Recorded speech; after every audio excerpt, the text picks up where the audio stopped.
मैंने अपने ट्रैक्टर में इतने बड़े मॉन्स्टर टायर तो लगा दिए थे, लेकिन इसकी वजह से आज मुझे घर तोड़ना पड़ रहा है, क्योंकि घर में ट्रैक्टर को रखने की स्पेस भी नहीं बची है। इस वजह से मैं घर को ही तुड़वा रहा हूँ, जिससे मैं ट्रैक्टर को घर के अंदर रख सकूँ। अब घर को तुड़वा दिया था मैंने, लेकिन यहाँ पे लगानी थी हमें शटर, जिससे मैं ट्रैक्टर को घर के अंदर रख के बाहर से गेट लगा सकूँ। इतने लंबे इंतजार के बाद फाइनली आज हमने जॉन डियर में 26 नंबर टायर लगा दिए। टायर लगाने से पहले हो रही थी हमारे साथ बहुत बड़ी समस्या। इन मॉन्स्टर टायर को हमने बहादुर घोड़े में आसानी से खोल लिया था, लेकिन गलती से नीचे गिर गए थे, इसलिए अब ये सीधे नहीं हो पा रहे। और ऊपर से इन मॉन्स्टर टायर में पानी भरा हुआ है, जिस वजह से इसमें काफी ज्यादा वजन हो गया। कुछ दिन पहले मैंने थार रोक से बुक करी थी, वो आज शोरूम पे आ गई है। उसी को लेने के लिए हम सुबह ही घर से निकल जाते हैं। साथ में मैं अपने सभी दोस्तों को भी लेकर जाता हूँ। थोड़ी आगे जाकर अपनी कार में सीएनजी डलवाई और साथ ही सभी टायरों में हवा दी। हवा में ब्यावर में 9 बज चुकी थी, इसलिए सीधा हम इंदौर की ओर निकल लेते हैं। कंटिन्यू 3.5 घंटे के सफर में हम सीधा इंदौर पहुंच। राम राम सभी भाइयों ने तो भाई लेके आ गया दोनों ट्रैक्टरों को अपने क्रिकेट ग्राउंड में।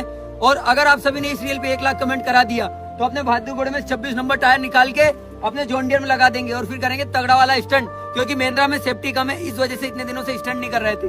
अगर तो भाई आप सभी को बताया, ये वाला म्यूजिक सिस्टम में गिफ्ट में देने वाला था। मैंने रील डाली थी, जिसके कमेंट में सबसे ज्यादा लाइक होगी उसको म्यूजिक सिस्टम गिफ्ट मिलेगा।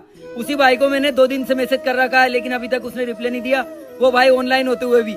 तो भाई उसको ये वाला म्यूजिक सिस्टम की जरूरत नहीं है, जिसको इतनी मेहनत से हमने क्रिकेट पिच बनाई थी, लेकिन मेरी गलती की वजह से इसमें आज रोटावेटर निकालना पड़ रहा है, क्योंकि हमने इस क्रिकेट ग्राउंड में वजन मार मार के पूरा ग्राउंड खराब कर दिया है, जिसकी वजह से इसमें हम प्रैक्टिस भी नहीं कर पा रहे हैं। इसलिए गांव से मैं रोटावेटर को मंगवाता हूँ और पूरी क्रिकेट पिच में रोटावेटर चलवा देता हूँ, लेकिन इस रोटावेटर से बारीक मिट्टी नहीं। सुल्तान में मॉन्स्टर टायर तो हमने कल लगा दिए थे, लेकिन अब बारी थी सुल्तान का पुराना वेट निकालकर नया बम्पर लगवाने की। इसलिए ट्रैक्टर को घर से बाहर निकालकर हम सीधा खेत पर लेकर आ गए थे और सुल्तान का वेट निकालकर गुरुवीर भैया सुल्तान से स्टंट करने लग जाते हैं। लेकिन अभी चारों टायर के नट बहुत ज्यादा। इतनी खतरनाक लड़ाई आज से पहले आपने कभी नहीं देखी होगी। एक तरफ जेसीबी, दूसरी तरफ सुल्तान, और फिर से एक तरफ डंपर और दूसरी तरफ सुल्तान। आज इस मुकाबले का कोई अंत नहीं था। अब मुकाबले में जाने का भी टाइम हो गया था, इसलिए घर से हम अपने सुल्तान को निकाल लेते और सभी मिलकर लग जाते हैं डीजल टैंक को कसने। डीजल टैंक के सभी नट ढीले पड़े हुए थे, इस वजह से। सीताराम भाई सारा ने तो भाई आप सभी से एक हाथ जोड़कर विनती है, जिस भी भाई को मिलना है वो संडे के दिन आओ। अदर डे आते हो भाई नहीं मिल पाता हूँ, आपका दिल मायूस हो जाता है और मुझे बुरा लगता है, क्योंकि आप इतनी दूर से आते हो और मैं मिल नहीं पाता हूँ। और भाई जिसको मिलना है वो दिन के टाइम पे आओ, रात के टाइम पे मत आओ अभी अपने घर पे रुकने की।